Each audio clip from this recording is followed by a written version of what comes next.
नमस्कार दोस्तों, स्वागत है हमारे YouTube चैनल पर। मध्य प्रदेश में ग्रुप 5 का एक रिजल्ट आया हुआ है। हम आशा करते हैं कि यदि आप भी फॉर्म भरे होंगे, पेपर दिए होंगे, तो आप भी अपना रिजल्ट देखे होंगे या कि फिर अगल बगल आपके कोई रिलेटिव्स दिए होंगे। इसमें एक न्यूज़ आई है कि मध्य प्रदेश फिर से भर्ती घोटाला हुआ है। 97 परसेंटाइल वाले बेरोजगार बैठे हैं, 51 वाले को मिली नौकरी। इसमें तो 97 परसेंटाइल लिखा है, हमारे पास 99 परसेंटाइल भी बैठे हैं जिनको मेरिट लिस्ट में या वेटिंग नॉट अलॉटेड है। उसके बाद यहाँ 51 वाले को नौकरी मिल गई। आखिर ये हुआ क्या?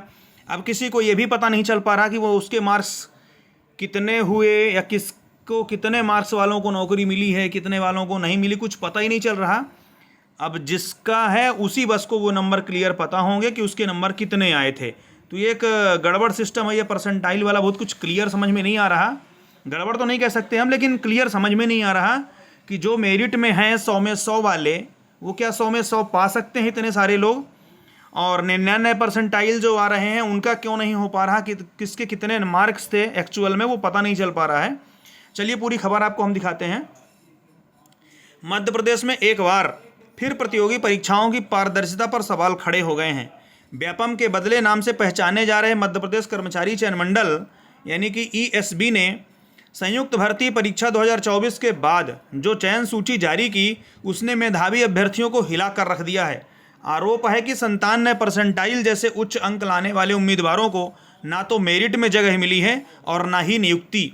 यहाँ पे तो 97 परसेंटाइल लिखा, हम बता रहे हैं बार बार 99% तक वाले भी बैठे हैं जिनको कुछ नहीं हुआ, जबकि महज 51 परसेंटाइल वाले संविदा कर्मियों को नियुक्त कर लिया गया है। इस धांधली की आग जबलपुर से उठी, जहां की छात्रा नंदिनी नामदेव ने 97.17 परसेंटाइल अंक लाकर भी डायलिसिस अटेंडेंट पद पर नियुक्ति से वंचित रह गई। चौंकाने वाली बात यह है कि नंदिनी का नाम मेरिट सूची तक में नहीं है। संविदा वाले ही चाहिए थे तो परीक्षा क्यों करवाई? नंदिनी ही नहीं, हजारों अभ्यर्थी इस बात को लेकर आक्रोशित हैं कि यदि नियुक्ति केवल संविदा कर्मियों को देनी थी तो ऐसी परीक्षा आयोजित कर लाखों युवाओं के समय, मेहनत और पैसों से खिलवाड़ क्यों हुआ? परीक्षा शुल्क से लेकर तैयारी तक के युवाओं ने महीनों झोंक दिए और उन्हें अब खुद का ठगा महसूस हो रहे हैं। क्या ईएसबी बन रहा व्यापम 2.0? व्यापम घोटाले की कालिख आज भी प्रदेश की राजनीति और प्रशासन से पूरी तरह धुली नहीं है। ऐसे में अब ईएसबी पर भी पैटर्न वही, नाम नया वाला आरोप लगने लगा है। भर्ती में अपारदर्शिता, मेरिट की अनदेखी और चुनिंदा लोगों को लाभ पहुंचाने जैसे आरोप फिर से उभर आए हैं। अब अभ्यर्थी क्या करेंगे? कई छात्रों ने आरटीआई लगाने, कोर्ट में याचिका दायर करने और आंदोलन छेड़ने की तैयारी कर ली है। वे चाहते हैं कि पूरा चयन प्रोसेस सार्वजनिक किया जाए, मेरिट सूची स्पष्ट हो और हर पद के चयन का आधार बताया जाए। ये ज़रूरी भी है क्योंकि जो भी विद्यार्थी हैं और परीक्षा दिए हैं उनको ये पता चले कि उनके मार्क्स कितने आए थे और कितने मार्क्स वालों का चयन हुआ है। यहाँ पे तो किसी का कुछ पता ही नहीं चल रहा, उसमें सीधे परसेंटाइल दिख गया है। और 97 परसेंटाइल वाले को ना मेरिट 97 तो ठीक है, 99 वालों तक को भी ना तो उनको मेरिट अलॉट है ना तो वेटिंग अलॉट है। पता नहीं कितने वालों को हुआ, कितने वालों का नहीं हुआ। जिनका 100 में आया था वो मार्क्स कितने पाए थे कुछ पता ही नहीं है। उसमें मात्र 100 परसेंटाइल लिख दिया गया है। अब उनके मार्क्स ओरिजिनल में कितने आए थे, अब कितने हो गए, जो नॉर्मलाइजेशन की प्रक्रिया थी उसमें मार्क्स कुछ बढ़े कि घटे, कुछ पता ही नहीं चल पा रहा है। यहाँ पे क्या है, पद सीमित, प्रतियोगी लाखों, फिर भी पारदर्शिता गायब हो गई।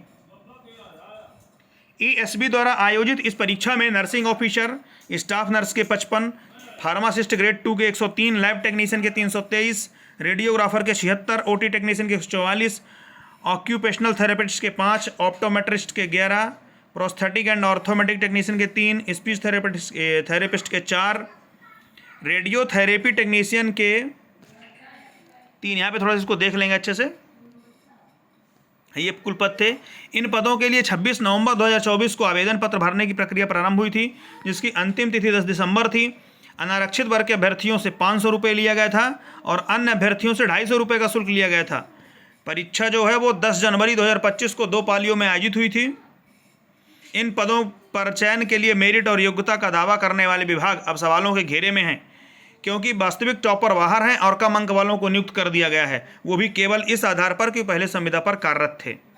तो इसको थोड़ा सा अच्छे से देख के समझें और प्रक्रिया को इसके समझने का प्रयास करें कि क्या परसेंटाइल है, कैसे लगता है, ये कुछ समझ में नहीं आ रहा है ये। तो लेटेस्ट अपडेट के लिए चैनल सब्सक्राइब कर लें। धन्यवाद।